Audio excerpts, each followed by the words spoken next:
so much faster than him that the defense just forgets about him. That he's like 12 yards behind the rest of the offense and just gets to run free. I generally think Fournette, Cook, Elliott, like, even if they land in a decent spot, they're probably just guys now. And it's just the landing spot is what matters more than the player at this point. So, hey, if he signed with Dallas, he might get 10 touchdowns. That's the team I've been waiting for, honestly. Yeah, like they have to add someone, right? They can't go in with Malik Willis or Malik Davis and Deuce Vaughn as their number Jones. 2 and 3. Yeah, like that just it seems unlikely that they're going to go in. I would guess they're going to re-sign Ezekiel Elliott for $2.5 million or whatever it'll end up being. But, like Miami wouldn't even really excite me just because it doesn't seem like a particularly good offense for running backs. They don't throw to their running backs a lot. They involve the fullback in the offense quite a bit more than your typical team. So I don't see much to be excited about there either. I saw, and I'm more optimistic about Deuce Vaughn having a role for the Cowboys this year than other people, at least until they do sign Ezekiel Elliott. But they had a series with the Cowboys beat writers, and I don't remember what the name of it was, but it was basically 20 questions where 3 or 4 of them answered the question. One of them was like, what is the role for Deuce Vaughn? And they were all pretty united in thinking that it's going to depend on whether he can hold up to the physicality of the NFL, but they all think the Cowboys plan on him having a role this year.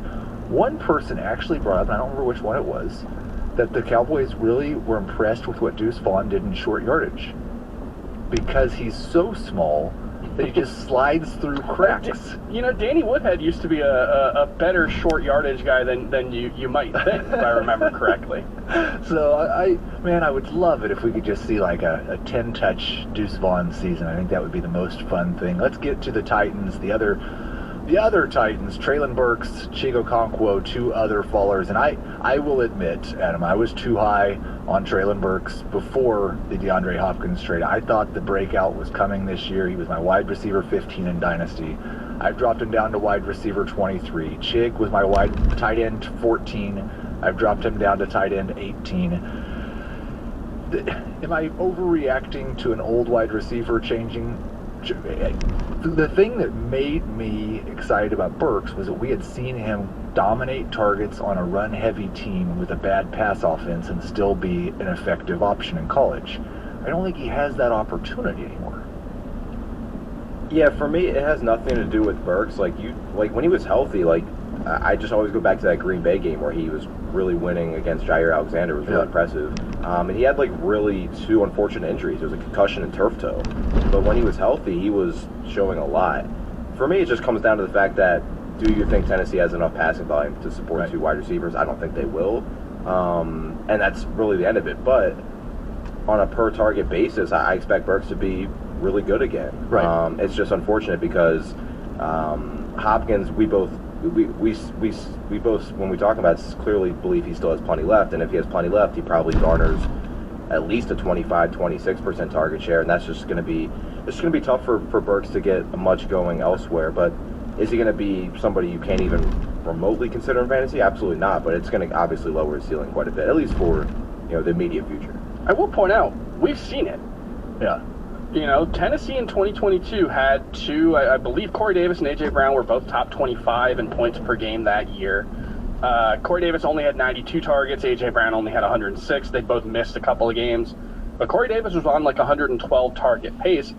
I think that's a reasonable, probably more like a 75th percentile outcome for Treylon Burks, especially if DeAndre Hopkins stays healthy. But I actually think it's an opportunity to buy. If you believe in the talent, it's still... They added a 31-year-old wide receiver on a, 1-year deal, right? Or was it a 2-year deal? It was a 2-year deal. 2-year deal, but I would guess not much guaranteed for next year, so they could walk away from that pretty easily if they need to. It might be a tough season for Treylon Burks, but if he shows that elite per route and per target efficiency like we're hoping he will, there's still room for him to break out in 2024 while still potentially being useful in 2023. It might be as a wide receiver 3, but if DeAndre Hopkins is a 28% target share, Treylon Burks could still have a 22% share, and that won't be super impressive, but it could be 110 targets in this offense. They can scheme touches for Burks in ways they couldn't for Corey Davis too.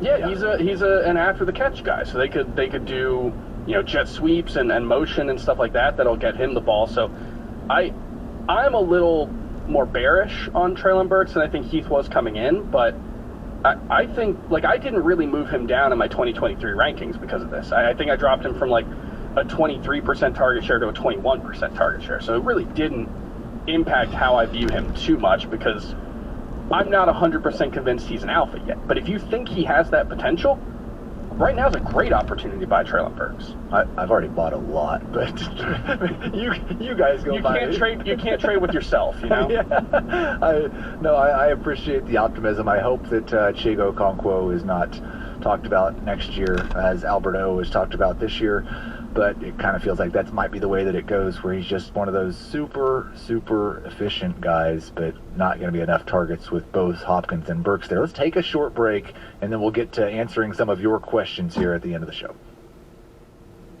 All right, I've been feeling guilty about this for almost 40 minutes, so we're going to put it back up on the screen. Claws of Axos, keep 2, PPR, Jonathan Taylor or Breece Hall in round 3. I'm going to assume they can't keep both those guys. We all are in agreement that it'd be Taylor over Hall in round 3, right? Yeah, he reported to camp today, so no risk of a holdout. Did you guys see, Ian Rappaport reported that, he didn't report to camp, and the Colts official Twitter posted a picture of him with his bags walking into camp, 20 minutes later?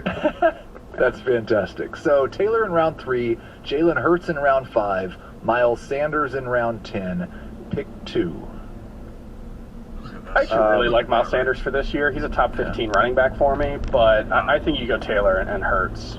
Yeah, that's where I was going. I think Taylor and Hurts makes more sense.